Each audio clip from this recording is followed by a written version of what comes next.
Why do you believe what you believe? Because at some point in your life, you trusted the information that somebody was giving you. And that someone you trusted told you that a car was a car, a tree was a tree, a bird was a bird, the blue stuff above you is the sky. And that's the way that we began to determine what we believe to be a fact. Most of the things that we believe to be a fact in our lives are told to us through our stories or the news that we hear. So my question would be, if they were deceiving you with the stories they tell you, would you be able to recognize that? So we've all heard the term conspiracy theory. Personally, for me, I've never really had time to get into any of that because, frankly, I'm working all the time and I don't have the time to look into Bigfoot or aliens or flat Earth or 9/11 conspiracy or the JFK assassination. It's just, it's not anything that I really have any backstory on. But the one thing that I do have a lot of backstory on, the one thing I do know a lot about is Hollywood. When you think about the entertainment industry, what comes to mind?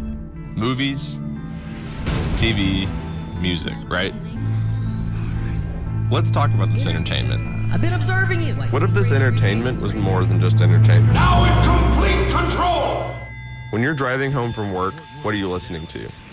When you come home after a long day and turn on the TV, what do you see? The U.S. are bracing. Saying that they're one.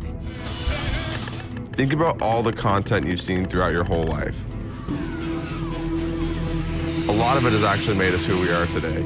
So you don't know what's really going on.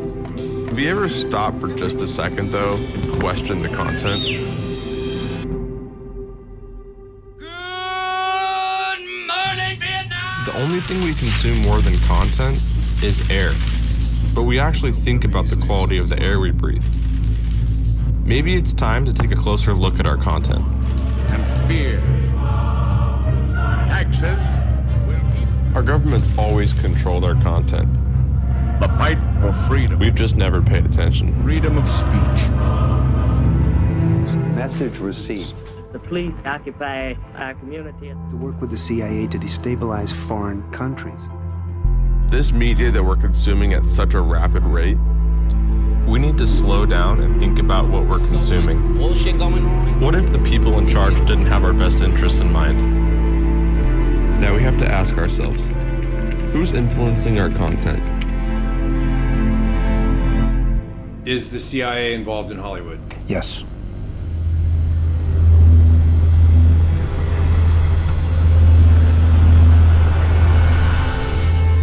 Guys, come ahead. I'm rolling. Go. That's good right there. It's picking up speed. Go, go, go. Go, go, go. Go, go, go.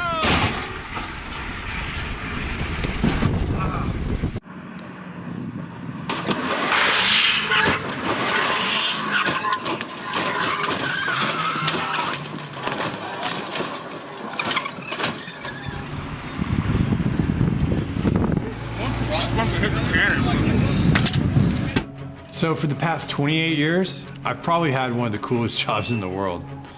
I was a professional stunt performer. I've worked with some of the biggest stars. I've got to be Batman. I've got to be James Bond. I've won World Stunt Awards. I am in the Screen Actors Guild. I'm in the DGA. I'm in the WGA. And last year, I got into the Academy, the Oscars. I worked my way up from being a stuntman to being a fight coordinator, to being a stunt coordinator, to being a second unit director. Action! First big job I get, I'm on Batman Forever. And I'm walking around set and I'm pinching myself. I'm looking over, there's Tommy Lee Jones, there's Jim Carrey, there's Val Kilmer, there's Drew Barrymore, there's Nicole Kidman. And I'm like, how did I get here?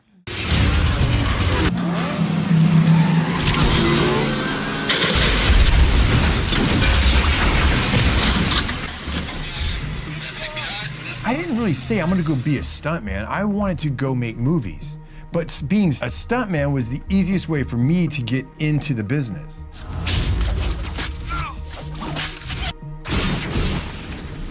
I didn't want to be an actor because like pretending to be a character. Well, being a stuntman, I was that character. I was the guy behind the illusion, creating it for the guy who's on the screen. I jumped out of that helicopter. I was in that fireball.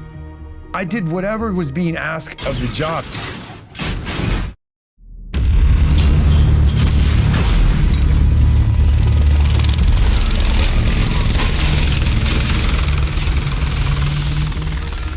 I've had an amazing career, and I've had an amazing life. 2, 1, action! All right, that's a cut, that's a cut. But in the system that exists today, as I get up the ladder, I realize it's not what people think it is. It's an illusion. It is a complete illusion. We're gonna put our pick and our turning shift. In 2014, I was working on a television show up in Portland, and I had a catastrophic injury. I've done this stunt probably variations of it 20 times over my career. It was nothing. It was a small fall down into a stairwell. I did the first take fine, the second take, I knew I could do it better. I went up and I fell over the rail and I landed on the pipe down below and I burst fractured my L2 vertebrae and I was paralyzed from the waist down. When you are injured, when you are catastrophically injured and it changes who you are, I knew from that day I would never be the athlete that I once was. And I always told people as a stuntman, the worst possible injury you can get is a lower back injury. You can break your legs, your arms, whatever, but if you injure your lower back or your hips, your pelvic region, you're done. There was 2 years that I didn't think I would ever live without pain. One of the issues I was dealing with at that time was I had lost the feeling, and I still have numbness in my thighs and on this half of my pelvic region. I was going to physical therapy and the lady looks at me and she goes, "This isn't really helping you. You're way more advanced than this stuff." And I go, "Yeah, I do this every morning." She goes, "Well, what's the real issue?" I said, "The real issue is my pelvic region." And so she said, "Okay, well, there's a woman who works here and she is a pelvic floor therapist." So how I met Mike, I met him, his spine was broken and he had partial paralyzation of his pelvic floor area. We help people when they have problems with the most important functions in your life, bowel, bladder, and sexual function. So one day we're in the middle of therapy and she stops me and she says, "Mike, I feel like you have really dark spirits over you. Can I pray for you?" And I was like, "Pray for me?" I'm like, "Yeah, sure, pray for me. I don't really believe in that stuff anymore, but yeah, go ahead, pray for me." So she prays for me. And I was kind of thinking while she's doing it, okay, this is weird, but okay, whatever. So for the next 2 or 3 months, I would go, and then every now and then she would stop me and she'd say, "Hey, can I pray over you?" I was kind of a little bit disgusted with his personality because he was all about himself and money, and I think the Lord had a lot of work to do in terms of humility with him. He made it very clear that he thought I was crazy, but he let me. After she stopped one day, and I said, "You are either 100% batshit crazy, or you think all this is real in the spirit world." And she looked at me and she said, "Michael, I am one of the only pelvic floor therapists in Southern California at the time. And when these satanic people and these evil people do their rituals to little girls and women and boys, who do you think puts them back together? I do. It's completely real, and you need to look into it." My awakening, it didn't happen at church the way that some people find God. I just pretty much had given up my faith and I'd given up where I was at, and I was just kind of at the point where I was like, okay, well, I'm gonna have the best time I can here, and when I die, that's it. I still wasn't sure if it wasn't 100% crazy or not, but I was reading these articles and looking at these things, and I was like, I've seen things at parties. I've seen artwork. I've seen statues. I've seen things in some people's houses that just seem to be mimicking occult stuff I'm reading about. So I was like, maybe there is something to this. I'm just going to say this. I didn't find God because I went to church. I found God because I realized that the Luciferian and the other side, the occult world, was real, and that I had been fooled for all these years, and I then got really scared. I got really scared because this was the first time in my life that I was having to question my own reality. Physically, I was crushed. I wasn't going to be who I was. And spiritually, I mean, if I'm being honest, I didn't know anything about being a Christian. I mean, really. And then professionally, everything that I knew about my career, I was starting to look at in a different way. I was starting to question my career in Hollywood from a different perspective. So I got off of social media and I made an anonymous account. I started reading blogs, looking at articles. I started reading books. I started watching videos online. I just started searching for the truth, and I was finding accounts that were searching for the truth themselves. They weren't mainstream accounts. These were accounts online that I felt like were like me. They were just looking for what the truth was. I didn't believe I was getting the truth from CNN, MSNBC, Fox. I didn't believe any of them. I just wanted to read it, absorb it, and digest it, and trust what my gut told me I was reading. As I did my research, I began to understand there's a very small group of people that influence all the companies that we watch. So they used to call them the Big Six. But Disney just bought Fox, and Disney controls Marvel, and Disney owns Lucas Studios. So look at that giant audience right here. Say a small group of people control the narratives and the content that we all see on all the channels. It makes you feel like, oh, I have lots of choices, but you don't. Who's telling them what to put on those channels? Where does that lead?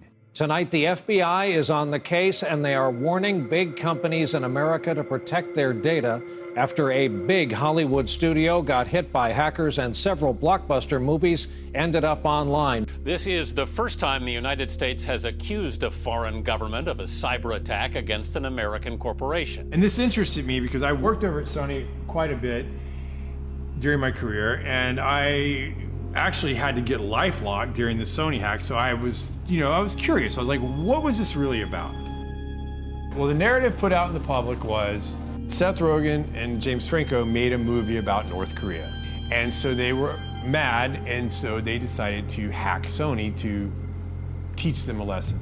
That was a public narrative that went out, and that's what I was like, well, that makes sense. You know, I know Seth and I know James, and they're definitely pushed the envelope of comedy, and their sense of humor is definitely their own. And I thought to myself, okay, that makes sense. And now private emails are going public. It's a public relations disaster. But what I found really interesting as I examined the WikiLeaks documents was it showed that the heads of one of our biggest movie studios in America was in direct communication with very important people in our government. It didn't surprise me. I was like, okay, well, either they're friends or there's something more to it. So I never really thought about the government influencing our content or our stories. Could they be influencing our story and our content? Like, these were real questions that I never had asked myself. I just did the jobs. I went to work, I did my job, I did whatever was asked, and went home. Never thought about this stuff. So I was like, I don't really know anybody that can answer these questions. And I reached out to this guy who I'd been watching online. His name was Kevin Shipp.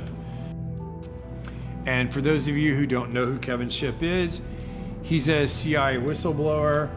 He worked in counterintelligence, and he served in many capacities in his tenure at the CIA. This is the big picture. An official television report to the nation from the United States Army. It was an OSS memo, the precursor to the CIA, where they were doing a study of the use of motion pictures in America as a means of psychological warfare. So it goes all the way back to pre-1947, when U.S. intelligence was using motion pictures to alter the thinking of Americans in the United States. The morale of our troops is high. The laughter, music, and general entertainment which comes out of a single small package like this one have helped to build that morale. The CIA is funneling information into Hollywood. Hollywood is putting out in the movies, and the population believes it.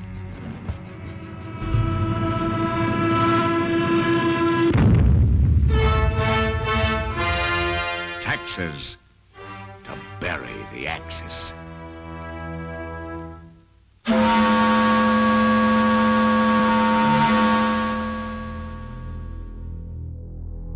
This document right here is a FOIA document. Anybody in America, anybody can request this. It's Freedom of Information Act.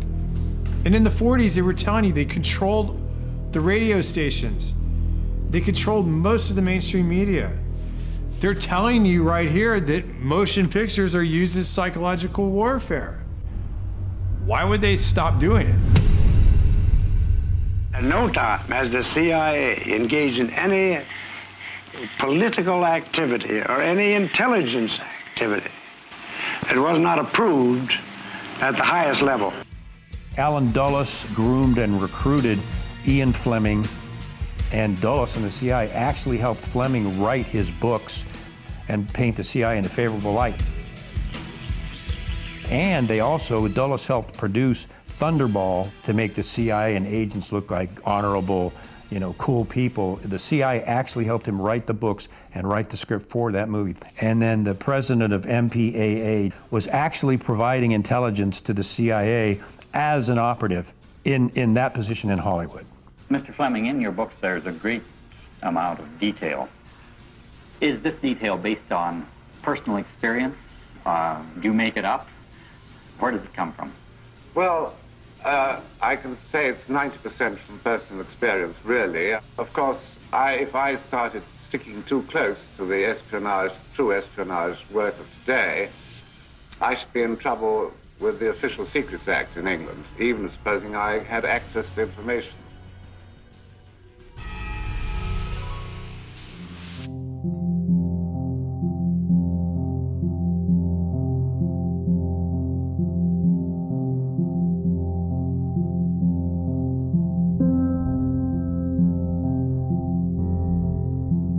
There's no question about the fact that Mockingbird is real. It started out paying journalists in major media, Pulitzer Prize-winning journalists, to print fake stories that the CIA wanted in the press and fake interviews.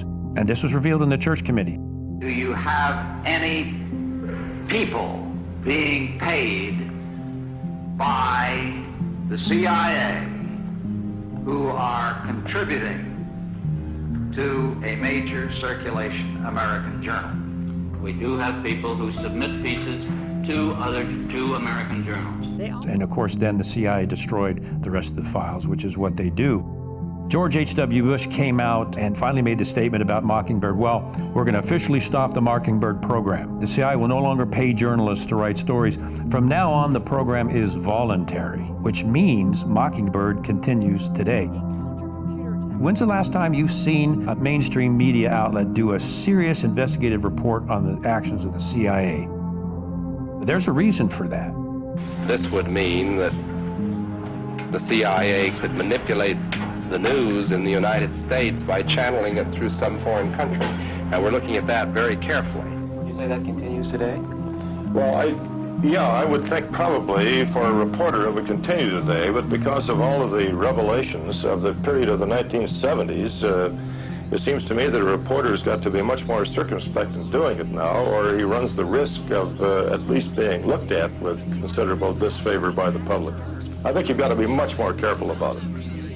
platforms to push their own personal bias and agenda to control exactly what people think. And this is extremely dangerous to our democracy. This is extremely dangerous to our democracy.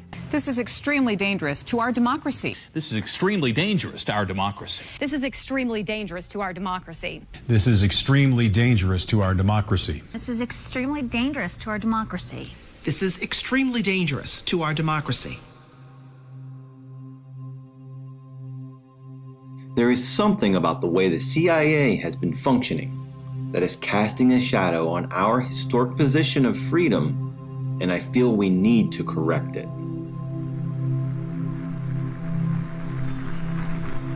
Senator Moynihan proposed a bill to dismantle the CIA. Thank you, Mr. President. Introduced it twice.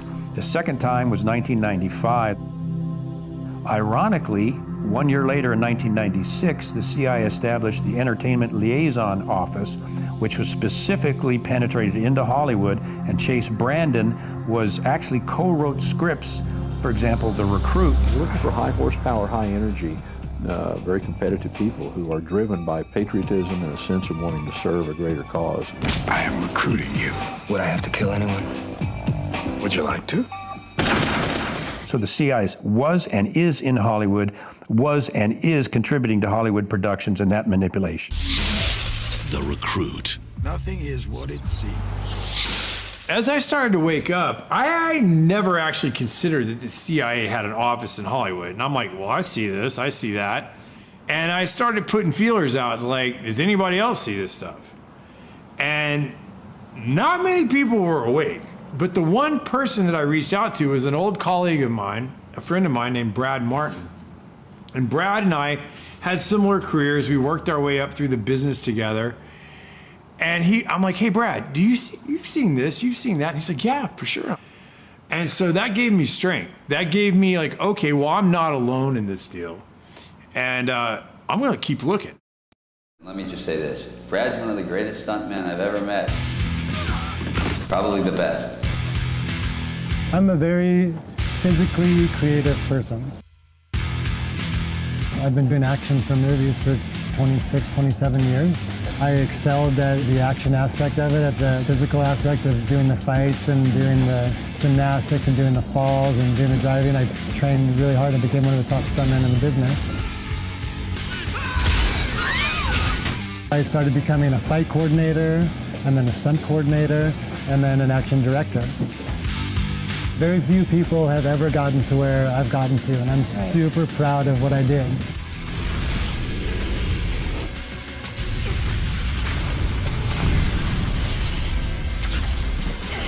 I mean, I had a very idealistic view of the movie business, and I've been disillusioned a few times.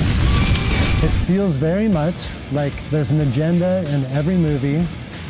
I realized that it was more of a machine, and it was more of they just needed content to put out there for the masses. I stopped really watching TV. I stopped really watching movies. And one of the reasons why I stopped watching movies is I got into my research and what's going on in the world right now, and all the corruptness and all of the plot twists of reality. And I started realizing that reality is 20 times more interesting than Hollywood. I mean, I was a Hollywood buff. I loved all of those movies, but now they're meaningless because I know what's going on right now actually has purpose and has a meaning, and there are consequences. And once this story is told on what's happening in the world right now, and all of the powers that be battling each other, it will be the greatest story ever told. Like, for instance, I saw something on History Channel talking about how the CIA helped Disney buy all the swampland in Florida. Well, why on earth would they do that? His lawyers in charge of purchasing the parcels had served in military intelligence during World War II and knew how to keep a secret. And they used several different companies, none with Disney's name, to acquire the properties. Now I go down this rabbit hole of what does the CIA have to do with Hollywood, or at least with Disney? Washington, D.C. is definitely in Hollywood. I have seen documents of the DoD and the CIA writing to the studio heads, guiding them in certain fashion. There's a lot of things that people would talk about that are conspiracy theory, but there's some things that ring true with me. It's like, oh wow, that makes a lot of sense. Another program developed by the CIA after World War II was called Operation Paperclip. It's been depicted in many movies, including Disney's Marvel series. It's Operation Paperclip after World War II. SHIELD recruited German scientists with strategic value. Thought I could help their cause. Operation Paperclip, and this is something people need to know because it has been so covered up and mocked and berated and claimed to be a conspiracy theory. And by the way, the term labeling people as conspiracy theorists was invented by the CIA to deflect any attention over the JFK assassination. They invented that word as a way to shut down any scrutiny or just critical investigation of what they were doing. So they started that whole ball rolling. In terms of Operation Paperclip, it is documented. There's absolutely no question about it. Alan Dulles, CIA director, was an associate of Heinrich Himmler of the Third Reich. So what Dulles proceeded to do when the Third Reich was brought down was he secretly brought all of the top Nazi scientists into the U.S. He falsified their files that he gave to Harry Truman, making them look like there were no war crimes. They brought these Nazi scientists into the CIA to work for the CIA, and that includes the human experiments they conducted on Jewish men, women, and children, and the psychological studies that these Nazi scientists had done. The CIA was using their expertise for these programs through Operation Paperclip, and this was Nazi, much of it occult beliefs that the CIA adopted and actually put these people on their payroll. One of the programs that came out of Operation Paperclip was MKUltra. Now, MKUltra was a very complex program that dealt with human experiments and mind manipulation. As this 1952 CIA memo says, the aim is controlling an individual to the point where he will do our bidding against his will, and even against such fundamental laws of nature as self-preservation. In the Church Committee, MKUltra came out as an actual program of mind control using mental, physical, and sexual abuse and psychotropic drugs. Lysergic acid diethylamide, LSD. It was one of the first times that anybody had run into a powerful drug that was different than anything else that they knew anything about.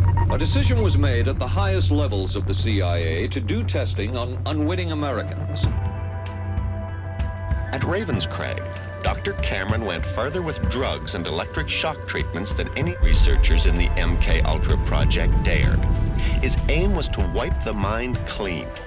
Then he would implant new messages by forcing the patient to listen to a hypnotic repetition as many as 250,000 times. This was called psychic driving. He would give the patient intensive electric treatment. He would attempt to implant new ideas in the mind of the patient. Now, to a layman, it would appear that Dr. Cameron was trying to take the slate and wipe it clean, the slate being the mind. In other words, brainwashing. Exactly, that's a very good comparison. Brainwashing. Yes, to life. No. Oh, good heavens. You're doing fine, just try to describe it. Oh, you don't know, you want to give yourself surgery.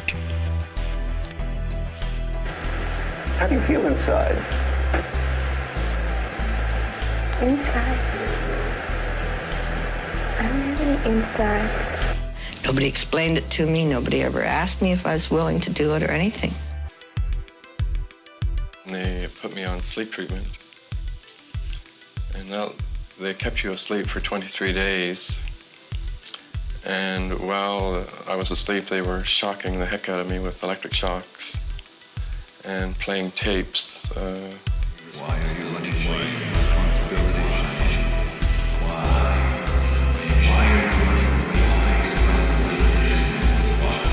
It was really, like a concentration camp. What a torpedo that is. You mind if I look this way? You look that way. There's nothing for you to watch here, but you're going to talk to me as we go along. They couldn't go any further because CIA Director Richard Helms destroyed all the CIA's MK-Ultra documents, and they had to rely on coached witnesses. So they were never able to dig even deeper. What they got was bad enough. It was never terminated. There's no evidence that it was ever terminated. No documents, no nothing, and not even an admission by the CIA that it's been terminated. How do you feel? I'm feeling better, thank you. Feeling better? Are you sleeping well? Yes, I'm sleeping better now. We could disable a whole city by putting a very small amount on a water supply. After all of these years of us, those of us who are involved in looking for this secret drug, this was the only thing that began to look for the first time like it might be something like that. So MK-Ultra was one of the hardest programs for me to wrap my head around because it's a lot of subset programs. And I was really surprised that Brad Martin knew about MK-Ultra. People think that research people are crazy for talking about MK-Ultra, mind control. Even if they acknowledge that that existed, they go, oh, well, that ended in the 70s. That's a crock of shit. And perhaps the world's only hope of stopping a sinister assassination plot. The movie that I did involving that topic was Zoolander. The fashion industry has been behind every major political assassination over the last 200 years. I mean, at the time, I was making a comedy and I had no idea what I was involved with. But now looking back on the movie, I'm blown away at just the propaganda. Doesn't anyone notice this? I feel like I'm taking crazy pills! In a movie like Zoolander, when they're showing you that they're controlling Derek Zoolander's mind through mind control, you realize that they're trying to desensitize you and to make you think that what you're watching is fiction because it's in a comedy. It's like a mass MK-Ultra now. Their purpose is to capture the minds of the people and feed them false history. The CIA is funneling information into Hollywood. Hollywood is putting out in the movies, and the population believes it. All right, so look, here's the deal. They have been desensitizing us since we were born, and I'll give you some examples. Let's start with the big one. Let's start with words we hear all the time and never even think about. Let's start with the word entertainment. To entertain. What does that mean? To bind or hold. To bind or hold what? An audience's attention. Okay, now let's take the word Hollywood. Where does that come from? Well, Hollywood comes from the holly tree. And the ancient Druids, back in the day, used to take the holly tree, make wands to weave spells, cast spells, or channel spells. And when they needed help, they would consult the magi's or the mediums of the day to help channel their spells to the population. We'll cut to today. What do we have in our houses? We have these black boxes. What are they called? TVs. But if you stop and you say the word television, and when you turn on that television, what do you get? What's the first thing that pops up? A list of channels. And when you turn on those channels, what's on those channels? Programming. They are programming you. They've been programming your whole life. You don't even know it. They do it with your music. They do it with your TV. They do it with your movies. They do it with your games. They have been programming us and programming you since you were little, and you don't even know it because you don't even question it.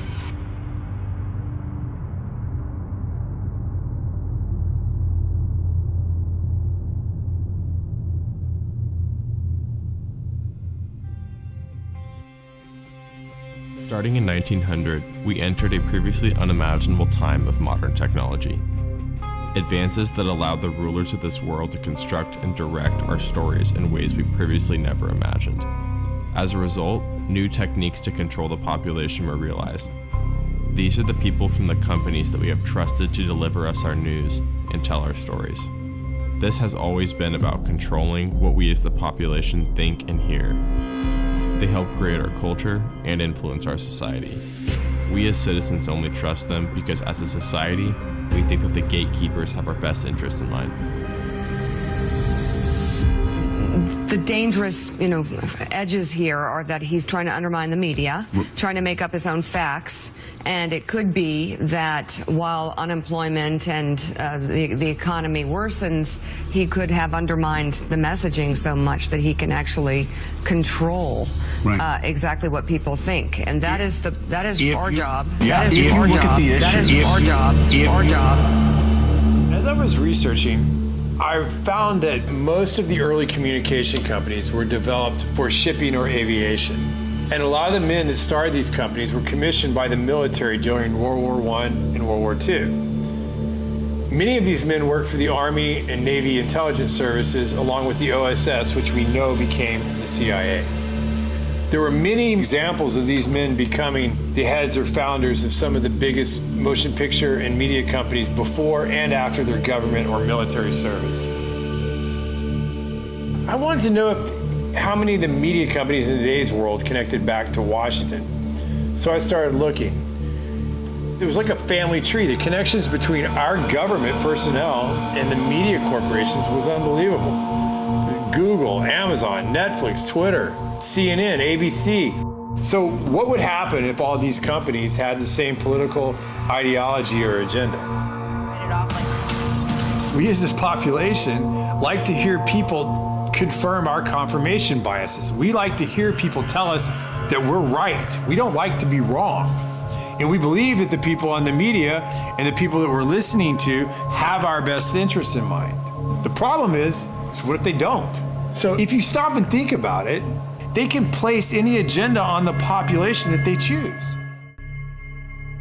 I think that Hollywood is teaching bad morals to the youth of this country, as well as adults. Desensitizing of violence to the masses.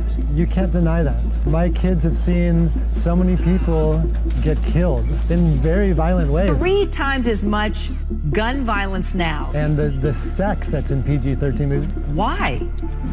Every Disney movie, there's a major character, usually a parent, that gets killed. Trauma to the child. Why? It's so horrible. What a bad story. Why do you need to start a story with a parent dying? Always. It's so sad. Under MK Ultra, they experimented on children. We were even taught this in psychophysiology program that if you get to a child between ages 1 and 6 or 1 or 8, especially with sexual abuse or sexual trauma, you will split their personality and they will be imprinted the rest of their life. And many times that results in split personalities and dissociative behavior and other things. These occult topics are being introduced to our kids, and most parents aren't even aware of it.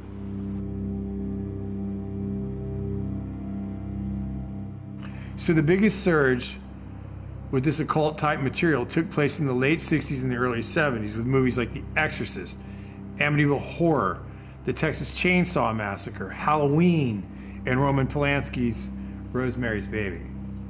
And coincidentally, this same time period, it parallels the rise of the Church of Satan in Los Angeles, and it was founded by a guy named Anton LaVey.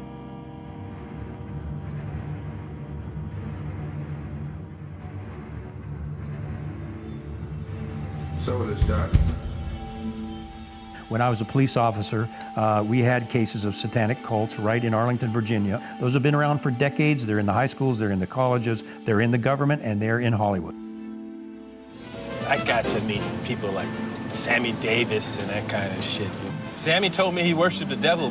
Sammy was like, Satan is as powerful as God. And I was like, what the fuck are you talking about? He says, why do you think there's so much anger in the world and killing and murder and Satan? And he saw my reaction to it, and he kind of lightened up on it. And he was like, the Dantan is dark, and it's the candles on the table, and Sammy's face over the candle. Satan is as powerful as God.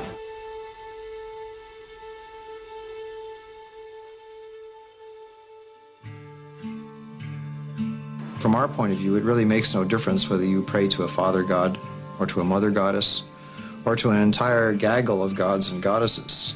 Michael Aquino was a high-level officer in the National Security Agency. He was and is, you'll see him today, a practicing Satanist. He created the Satanic Temple of Set, which he still runs. He was a high-level NSA officer. He's a member of the association, now used to be in the Association of Former Intelligence Officers, AFIO. He's a member of that. He's plugged in big time to the intelligence community, and he wrote a paper called Mind War. And Mind War was about psychological operations against populations, including the domestic population, using Satanist techniques and tools. Aquino was first involved in MK-Ultra operations during the Vietnam War as part of the Phoenix program. No, first I've been involved in intelligence and psychological operations for about 40 years in all levels of it and across the intelligence community. You are a lieutenant colonel in the United States Army. Correct. Now, and how does the Army feel about you being head of the Temple of Set? The Army has known about my religion for the entire span of my Army career, which began in 1968. The Army has paid very little attention to it, the same as it would to anybody who was, say, a follower of Hinduism or of Buddhism or any other slightly unusual religion today. He was occupied a position at the Presidio, which was a training facility for the U.S. government, and it was uncovered that he was running a pedophile ring. I think 50 kids came out and fingered him as the guy that had done sexual acts on them as children. It went to trial. He walked from the trial successfully because he had a good attorney, despite the fact that there were multiple witnesses that said Aquino, through satanic rituals, had abused them as children. There's no question that he's a practicing Satanist. Just watch any one of his interviews. On this altar is one of a number of daggers, which we may use in our rituals. This one happened to belong to the commanding general of the most elite unit of Germany's infamous SS, which was concerned with black magic and occultism research in general. Anything that it could find that had to do with the origins of the human race, destiny of humanity. The perverted view of the occult held by Heinrich Himmler was of an evil magic that could help create a new master race. Wewelsburg Castle is where he performed his ceremonies. I have been to the Wewelsburg, which still preserves Heinrich Himmler's ritual chambers to this day, and have conducted a black magical ritual in the so-called Hall of the Dead beneath the Wewelsburg. This particular dagger is inscribed to our comrade in the Leibstandarte Theodor Wisch, Brigadeführer, a major general in the Waffen-SS. And on its blade, it bears the inscription, Mein Ehre heißt Treu, or my honor shall be known by my faithfulness. Aquino's thesis stated that enemy populations could be subdued by inflicting a state of psychological terror and feelings of imminent destruction. He discusses the use of psychotronic weapons and electromagnetic weapons that influence the mind. By extremely low-frequency signals, piggybacked on broadcasts of radio, TV, or microwave communications in order to influence and manipulate the thoughts and feelings of the target population. These ongoing MK-Ultra operations are functioning as a counterinsurgency and infiltration operation aimed at destabilizing the United States and other industrialized nations.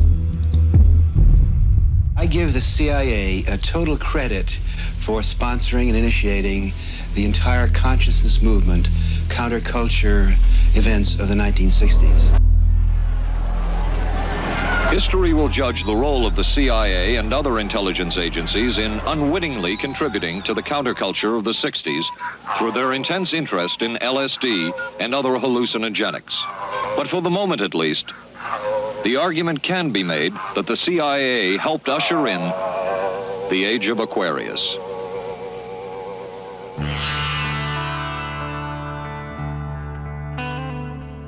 Laurel Canyon was the epitome of the summer of love. I mean, we saw the possibility of the way we could live.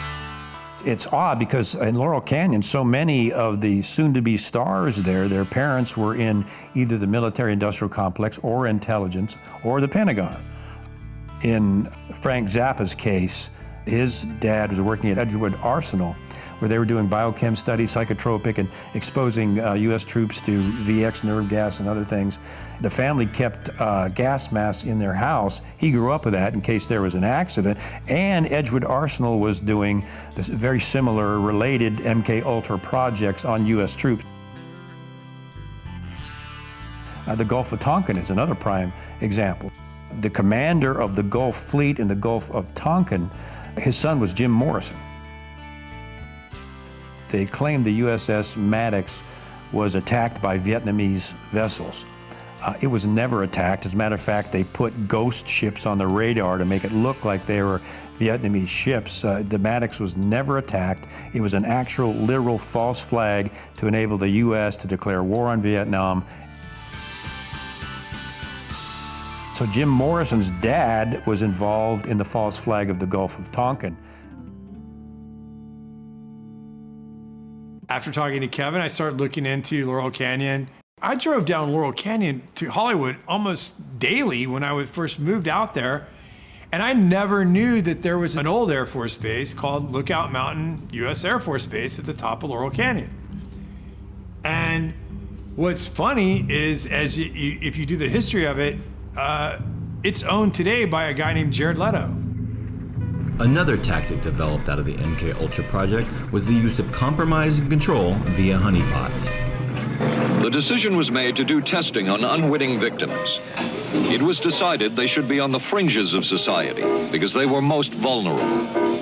We did quite a study of prostitutes and their behavior. How do you take a woman who is willing to use her body to get money out of a guy to get him to talk about things which are much more important, like state secrets? We learned a lot about human nature in the bedroom.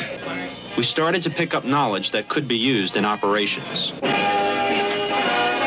There would be victims in all of this. As one agency memo says, we have no answer to the moral question. That's one of the CIA's favorite tactic, are honeypots. And I work with CIA psychologists, and they're dirty. I always felt that every house should have its own secret panel. Mm-hmm. Oh, I see. You lift this up. Mm-hmm. This is a trap door. Opens up and looks into the cave, or what time is called the Wu Grotto. Oh, boy. They're running blackmail operations where they're getting very well-known government and private industry elite people in compromising positions at the Playboy Mansion, on Epstein's plane, on Orgy Island, and they're photographing them. And after that, it's like Congressman so-and-so or CEO so-and-so. I wouldn't bring that up if I was you, because we got photographs of you with a 14-year-old girl on Epstein's plane, for example. And you talk about shutting somebody up permanently, that's how they do it. What happens in the grotto stays in the grotto. Okay. Look, it's pretty simple if you think about it. To control the population, you have to control the people messaging the population. Some of these stars have 20, 30 million followers. That's more followers than CNN, Fox, ABC, NBC. These people have to be controlled. They can't just go off a message and start saying whatever they want to say.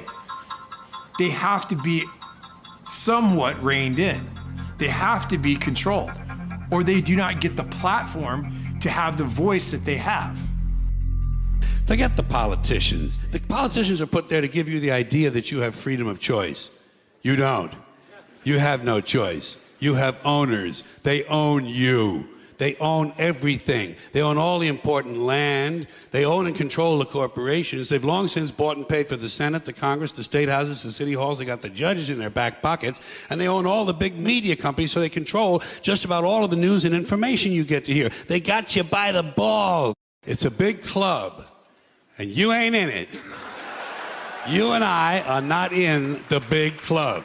And by the way, it's the same big club they used to beat you over the head with all day long, when they tell you what to believe. All day long, beating you over the head in their media, telling you what to believe, what to think, and what to buy. The table is tilted, folks. The game is rigged. And nobody seems to notice. Nobody seems to care. Good, honest, hard-working people, white collar, blue collar, doesn't matter what color shirt you have on. Good, honest, hard-working people continue. These are people of modest means. Continue to elect these rich cocksuckers who don't give a fuck about them. They don't care about you at all, at all, at all. Man, You know? And nobody seems to notice, nobody seems to care. That's what the owners count on, the fact that Americans will probably remain willfully ignorant because the owners of this country know the truth. It's called the American dream because you have to be asleep to believe it. If you stop for a second and you just look at the bigger picture and you check out for a minute and you kind of compare the ancient times to today, well, back then they had like what, demigods and gods. They were like Achilles, Hercules, Apollo, Mercury. All these were demigods. And that's who the people in those days looked up to. Well, today we have all these people like Jay-Z, Rihanna, Beyonce, Lady Gaga, Katy Perry. In film, we have Brad Pitt, Will Smith. We have all these big stars. And the way they prop them up and they put them up on stage is like they're gods or demigods. In this room are some of the most important TV and film executives in the world, people from every background, but they all have one thing in common.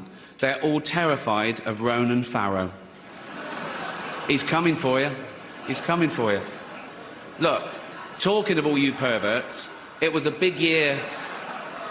It was a big year for paedophile movies. Surviving R. Kelly, Leaving Neverland, Two Popes. Shut up. Shut up. I don't care. I don't care. Most people don't want to cross the psychological line that this stuff is going on. And we all have a mental defense mechanism. It's like finally admitting there's an elite pedophile ring. I mean, most people just don't want to go there. And the same is here. Psychologically, you lose your safety, your security, and whatever innocence you have when you realize that this stuff is really going on. And it's a chore to cross over that barrier and realize, oh my gosh, this stuff is really happening. And that's why it takes critical thinking. The people have got to look at this stuff critically and see what they're being fed so they can cross that psychological line that they just refuse to see it when it's right in front of them. When Kevin said there's an elite pedophile ring, well, I'm thinking to myself, this is a hard thing for me to come to terms with. Now, it made me start thinking about conversations and things I'd heard, but I'd never saw it. It's not out in the open. And to me, I was like,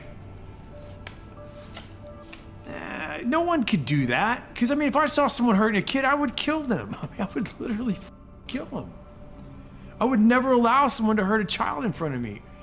Things Kevin was saying were things that were hard for me to cross the barrier. I did not want to believe it. I didn't want to go there. But as I went down this journey, I forced myself to go consider, what if this is real? And the only person that was talking about this stuff was a girl named Liz Crokin. And the media had declared her completely out of her mind. But as I started researching some of the things she was reporting on, I was like, there's truth to what she's saying. So I want to talk to her. I started working in journalism at a very young age. I got my first job working for Fox Chicago at about the age of 17 years old. At the University of Iowa, I studied political science and journalism. One semester, I interned for Bill O'Reilly at Fox News Channel. My last year in college, I interned for the State Department's White House reporter, and that placed me reporting in the White House every single day for a few months. I went on to work for the Chicago Tribune, and my first boss there told me that everything that I should get should be checked over and over and over again and verified to death. That's how I was trained, and that's what a true, honest journalist does. I started covering local politics and local hard news, and then eventually I got my own column for 7 years where I interviewed tons of celebrities and politicians and musicians, and worked at Us Weekly, and then at one point I worked at In Touch Weekly magazine. But then in 2015, I felt the need to get back into covering hard news, and in early 2016 I started working for Town Hall, and then eventually I started working for the New York Observer and broke a lot of election related stories. I worked in media for over 2 decades, and I never had any issues. I was very well respected. I basically was embraced by the mainstream media until I started reporting on Pizzagate.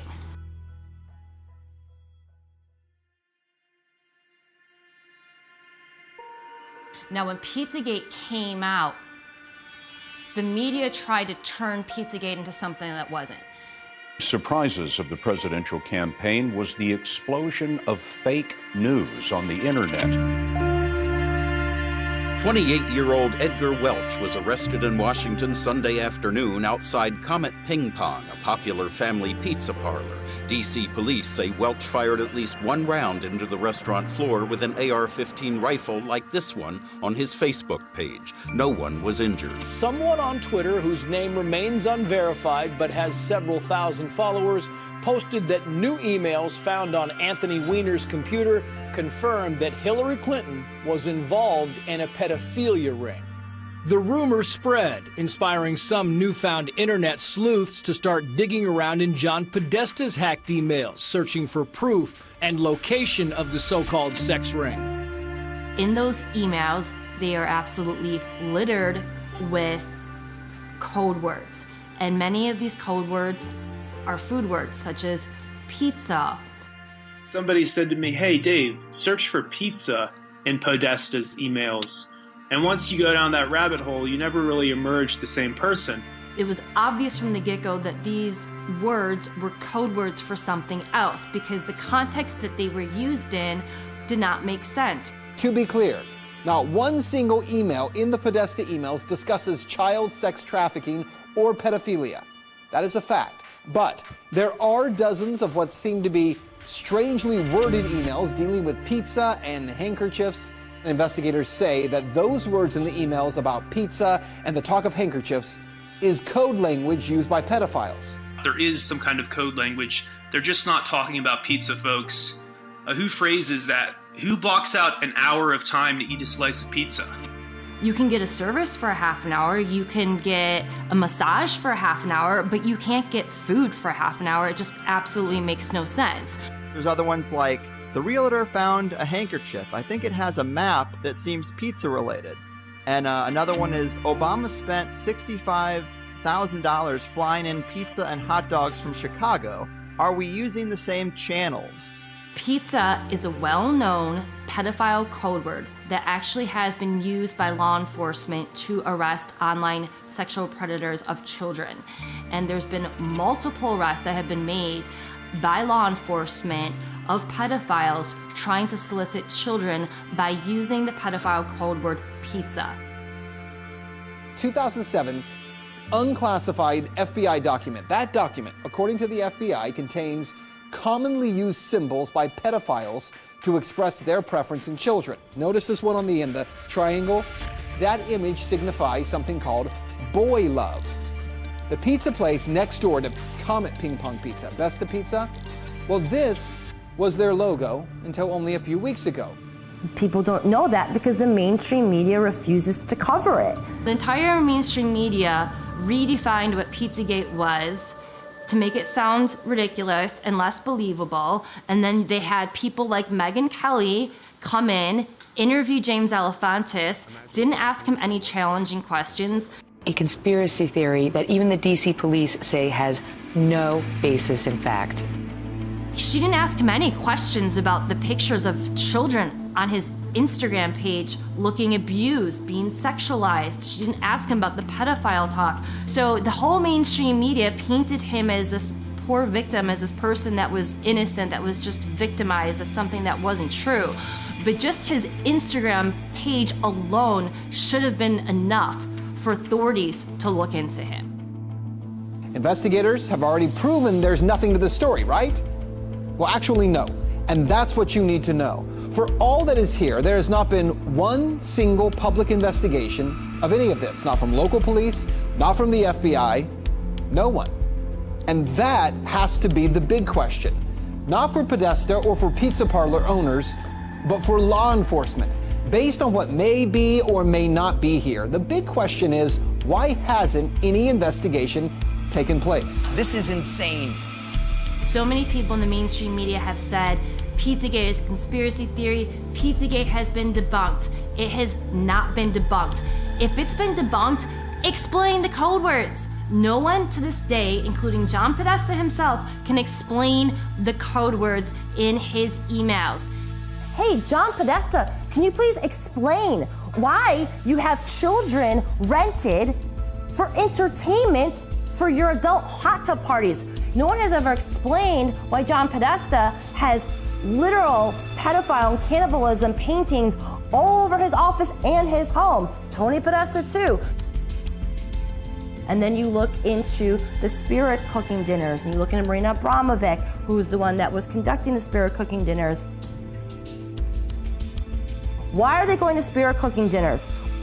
Why are they sacrificing chickens to Moloch in their backyard? This isn't my words, this is their words. This is in their emails. I'd be willing to debate anyone who thinks that Pizzagate has been debunked. You asked me when how am I getting additional briefings? That was the first and last time I talked. So October 9th is the last time you have heard from the FBI at all? Yes. You have not got an update on the investigation to your personal email? That is correct. So not only did the mainstream media lie to you about Pizzagate, they actually told you that it was illegal to read John Podesta's emails on WikiLeaks. Chris Cuomo, with a straight face on CNN, looked into the cameras and said, it's illegal for you to read John Podesta's emails. Also interesting is, remember, it's illegal to possess these stolen documents. It's different for the media. So everything you learn about this, you're learning from us. That's how scared they are of those emails, and that's how explosive the content in those emails are. That they felt the need that they had to tell you you could not read those emails, and if you do, you might get arrested. Lie. It's different for the media. So everything you learn about this, you're learning from us.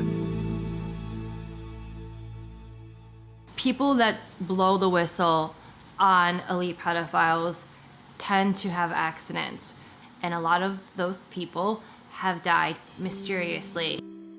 NBC News has learned that disgraced financier Jeffrey Epstein is dead. Epstein took his own life while he was behind bars. There's absolutely no excuse for this. What happened here, to me, is mind-boggling. The guy was a high-risk prisoner, wasn't he? I mean, he's a guy that there are probably 50 very important people that have a motive to kill him. We don't even know who they are. It's true. But we know there are some people that are in a lot of trouble because of Epstein. They know who they are. His flight logs contain names of some of the biggest, most famous, and most powerful people on the planet. Members of the royal family, Prince Andrew, models like Naomi Campbell, famous actors like Kevin Spacey, Bill Clinton on those flight logs over 25 times. Hillary Clinton, she's also been to the islands. So the bigger question is, how many people that went on his private jet, that went to his private island, that went to his massive ranch in New Mexico were also involved in the rape, torture, and trafficking of children? It hides in plain sight. Epstein was hiding in plain sight. We all knew about him. We all knew what he was doing. But we had no one that was, legal aspect that would go after him. They were afraid of him. For whatever reason, they were afraid of him. And the amazing thing about Cindy McCain is that her husband was a senator. She was on a board with the governor of Texas. She knew about Jeffrey Epstein. She did nothing.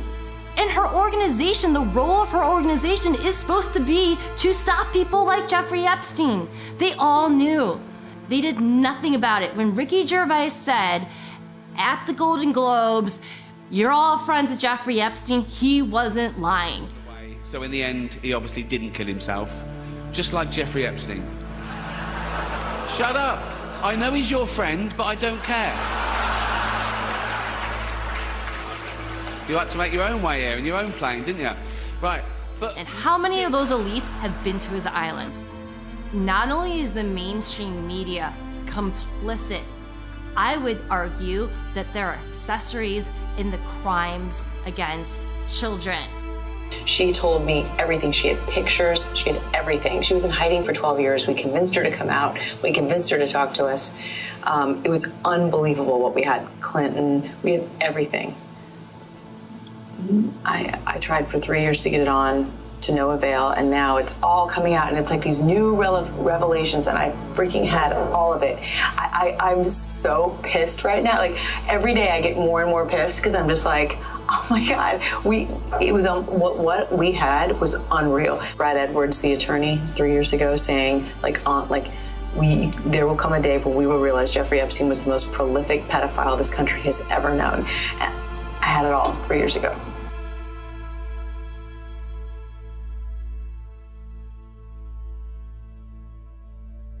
Then what happened in early 2018? Keith Raniere, who ran the NXIVM child sex trafficking cult, was arrested. Who else was arrested? Allison Mack. She's a famous celebrity who was on Smallville. She was also arrested for being a member of this cult that was involved in trafficking children. And not only trafficking children, they were running preschools down in Mexico. And NXIVM is another example of how these elite pedophile rings exist, because this was a massive organization. This was funded by really wealthy people, including the Seagram heiresses, Nancy Salzman and Claire Bronfman. So obviously they were using those preschools to traffic children. And the cult also engaged in human torture experiments on some of their members. And there actually was a civil lawsuit that was filed by 90 of their victims just the other day. So I imagine we are gonna hear more about the human experiments, the torturing, the sexual abuse, and the child sex trafficking in this civil lawsuit. And a lot of the techniques that we see in this cult are very similar to the techniques that our government used in the MK Ultra program. You guys are branding women with Keith's initials, and they were like, well, what's the bad thing exactly about that? Everyone in the outside world, AKA the real world, is like, they're branding women? So I left, I went to the executive board, and I said, I want my photos back, I want my videos back, the branding session was filmed, I want all of that back, I want my collateral back. None of that happened. And it's the same fear, mind control, and you'll be destroyed if you get into the upper elites. And if you get to that point, if you start revealing anything, they have the same system to completely destroy you, destroy your career, blackmail you like Epstein, catch you, film you in compromising positions. And this goes both within Hollywood and celebrities and some of the elite, and it also goes on in Congress and the Senate. And if they even insinuate that they're going to reveal some of these things, they're done. A lot of people here tonight felt like they lost. You know why? Because y'all been lied to. Google lied to you. Google. Facebook lied to you. Radio lied to you. The powerful people that be, whether it's the music industry or the movie industry, you are only allowed a certain level of success if you are willing to join their club, if you're willing to be part of their secret society, or if you're compromised. They will not let someone obtain a lot of fame and power if they can't control you. A classic example, at least for me, is Katy Perry. Katy Perry was a gospel singer, very talented, but she was going nowhere. And she got up to Hollywood, and basically they said, you want to be a success? You play by our rules. You step into the occult, and you start putting that in your videos. And now she's doing videos with her in hell, with satanic themes, and she's what? Highly successful. You see that over with Lady Gaga, who came out and actually said she was so tired of being handled and manipulated, she had to take a break.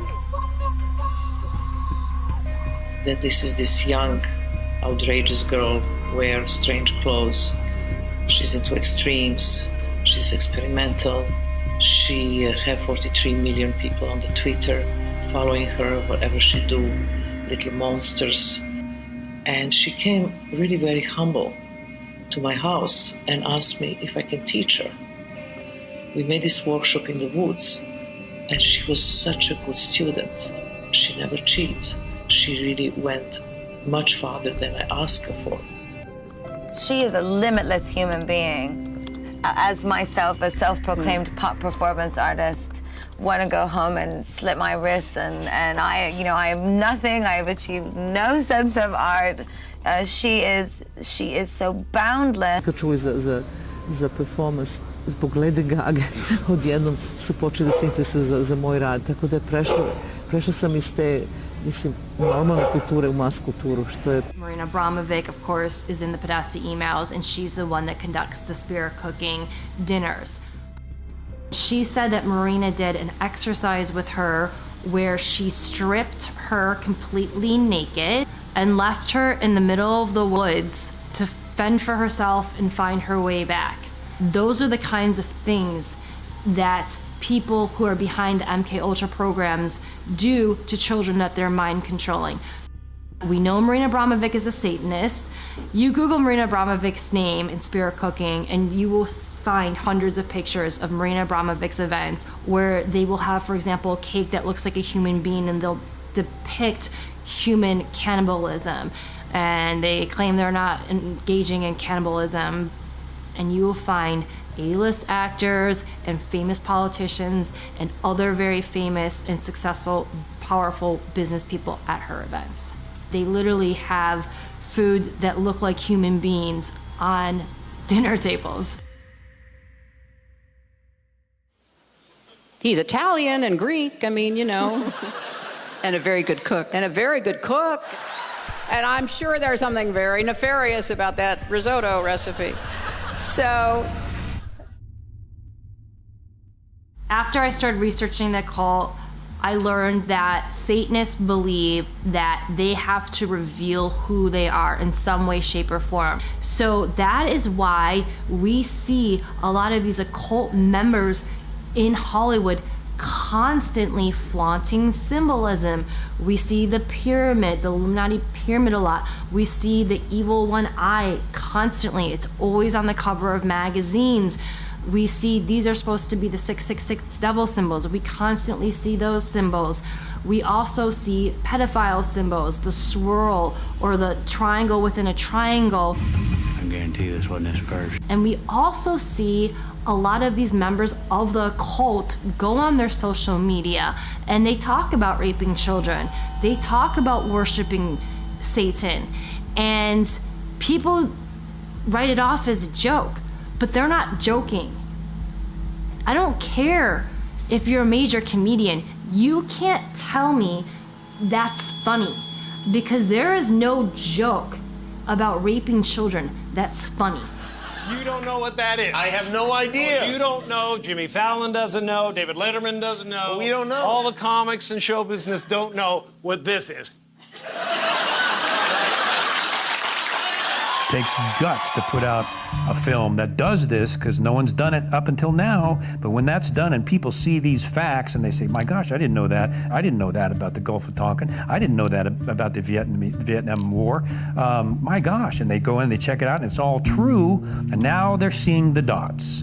And a good film will teach them how to practice critical thinking, to analyze what you're watching. If we can get people to analyze what they're watching, we've crossed a huge hurdle. Because once they start analyzing it, they're going to see the dots, and typically the dots will connect themselves.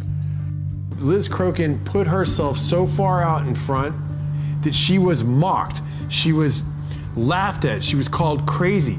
Well, let me ask you a question.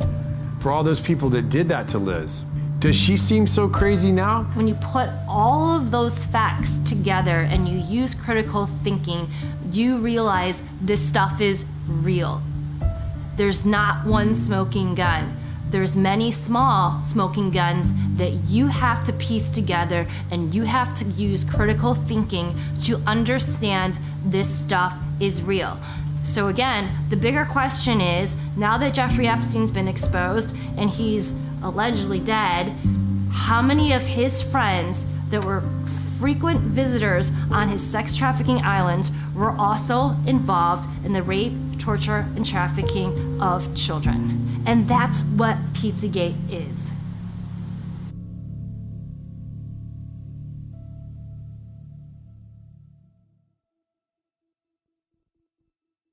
I guess what I'm asking you all to do is just disconnect for a second, stand back, look at the lyrics of your songs, look at the agendas of the movies, look at the messages of the media that you're absorbing. Because it's impossible to say that all of it's bad, like all of Hollywood's bad. That's not true. Like it's like saying all of the CIA is bad. There's a lot of good people that work in both industries that aren't bad people. But if the people that control the narratives and the agendas are not good people, and they have different agendas, they can put that on you and you won't even notice it unless you stand back and look at things objectively. I can't compromise anymore. For me, that's not what life's about. I want to send a good message to my kids, and I want them to know that at the end of the day, their dad did what was right. And their dad fought for the good things in life. If I could ever get the opportunity to make movies that send out good messages, and then people start realizing that they can be good and that they can jump on the bandwagon of good, that's the next phase. People start believing it. It's the same thing with desensitizing with the violence. People start believing that it's okay to kill somebody, or watching somebody die isn't a big deal. When people aren't helping other people in need on the streets, there's a problem in this world. But this could all be changed right now. The reason why I'm doing this documentary is because I want to be one of the first people to come out and say, hey, it doesn't have to be like this. We are good people. Humans are good, and we can make the world a better place. Because the money and the technology to make this world a better place is there. It's just been covered up and controlled for so long that it's time for it all to come out. And maybe I'm the catalyst for something better. What does the media look like in the future? Well, to me, what I would hope is that it's not filtered. I would love to build a platform or build some sort of system where artists could connect directly to their audience. I want to make products and tell stories that bring humanity together, that bring compassion, that bring love, that bring forgiveness, that bring inspiration and courage back to the audience without having the influence of violence or gratuitous sex or gratuitous death or gratuitous horror. Because those are things and images that get stored in our psyche and our soul, and I don't think that's the way that this earth was intended to be.